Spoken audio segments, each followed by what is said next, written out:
Good morning, rise and shine. I'm earlier today, so I'm probably not going to have anybody joining me, especially since it's this early on a Saturday when most people love to sleep in. Not me anymore. Maybe occasionally. Well, not this year anyway. Or sleeping in for me will be like, until 6 or something. So anyway, it's day 113, on to the second chapter of Proverbs. I'm actually out here pre-sunrise. It's dawn right now. It's just beautiful. Beautiful, beautiful.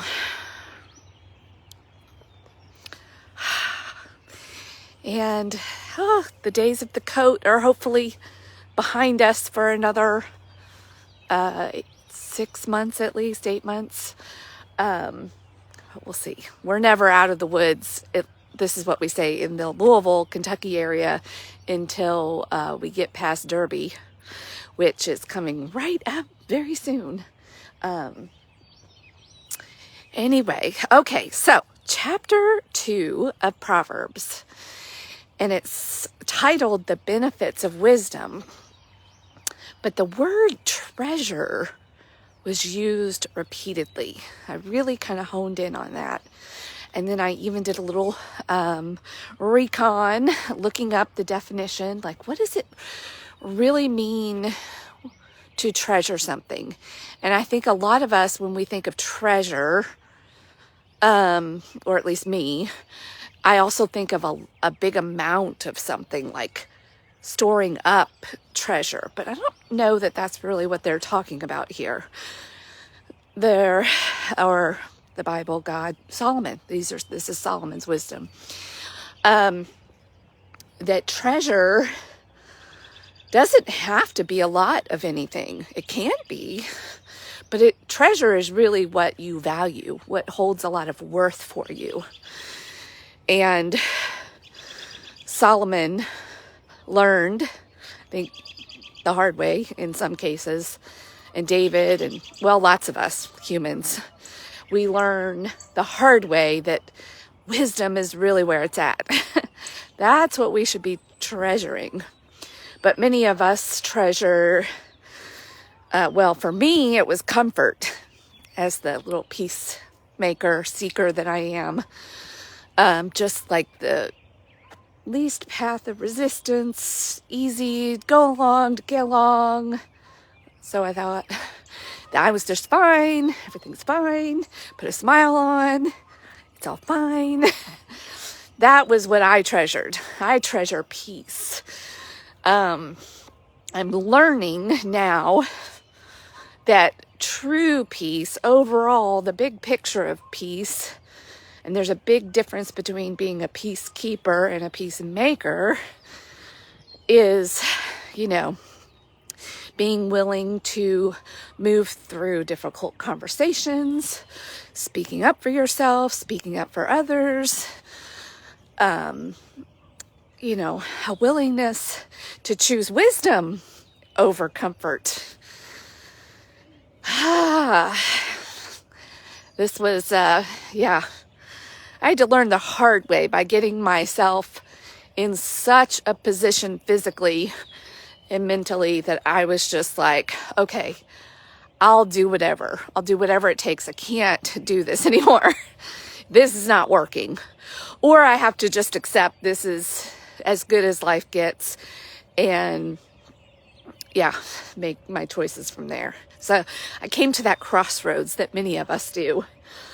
As a matter of fact, that crossroads, some people call a midlife crisis, and they might not choose wisdom and go the direction of indulgence, just doing something new for the sake of doing something new. People get divorced, people buy cars, they do all kinds of stuff you hear about because they're searching for something. They know something, life has got to be more than this. And they go searching, sometimes in all the wrong places. That's also part of what this chapter talks about. Like, the choice is up to you. If you seek wisdom, God will grant you. He will give you a treasure of it, a treasure of common sense, of sound judgment and wisdom. But you have to want it. And then you have to actually do it. If you hear it and then you don't do it, that's not very wise. And that's, I think, that was the limbo land that I lived in for a while. Like, I was hearing it and I knew better, but I wasn't doing it. And knowing something and then not doing it, that is foolish and folly. And yet, our desire is there, and we believe, and we know, and we want. Yes, that's not enough. You gotta do it. And that, I think, is the real, one of the real, every time, every day, I feel like I'm saying this. Like, that's the crux of the matter. What do you treasure? Are you treasuring your career? Are you treasuring achievement? Are you treasuring money, acquiring things? And not that there's anything wrong with any of that, but if that's where your treasure is, we're being specific here, and then that's where your focus is, no bueno. If your focus is even your children, many parents idolize their children above all else, and it feels good. It feels right. The world will tell us that's right. No, that can lead to destruction as well. Everything needs to be in its proper place. And when your treasure becomes wisdom, then it's like the scales fall off of your eyes. And then you can see the truth in what I'm saying. If what I'm saying, if you're listening to me and going, that is not right, I don't agree, that's okay. Maybe ponder that. Think about that. Examine your heart. Some of us even put marriage above all else, our spouse or another person. Like, nope. For me, it was also my identity of being from somewhere and living from somewhere. Like, that's where I was also putting my treasure. And that was like, oh, if I could just get there and then I'll feel at home and then everything will be fine. Like, I was putting my treasure into a home. For a while, I was, even when I couldn't change homes because I didn't want to do that to my kids, I kept changing vehicles. And that became something I was treasuring, and like, oh, well, it's just foolishness. So, and I'm talking about my foolishness. So you probably have your own set of things that you can speak to. Anyway, I'm going to keep this fairly short today because part of the reason I'm up so early is I've got a full day. And it's going to be a beautiful day in the bluegrass. So, what do you treasure? That is our question of the day from Solomon. Oh, the moon is still out too. Cool. What do you treasure? And if you're not sure, there's a few things that'll make it real clear.